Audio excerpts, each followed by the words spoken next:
আসসালামু আলাইকুম। কেমন আছেন সবাই? শাপলা চত্বরে টুপি পাঞ্জাবি পরা ব্যক্তিকে জবাই দিতে দেখেছি। জাবি উপাচার্য। আচ্ছা, টুপি পাঞ্জাবি পরা লোকদের নিয়ে সবাই ব্যবসা করে। ব্যবসা করতে খুব ভালো লাগে, তাই না?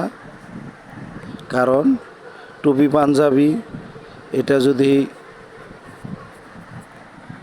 রেখে দেই, টুপি পাঞ্জাবি নিয়ে সবাই এটা ব্যবহার করে, আমরা সবাই ক্ষমতা, টাকা পয়সা এগুলা আমাদের হস্তগত করতে সুবিধা হয়। কারণ টুপি পাঞ্জাবির কথা বললে আর কেউ কিছু বলবে না, সবাই টুপি পাঞ্জাবির প্রতি নরম হয়ে যাবে।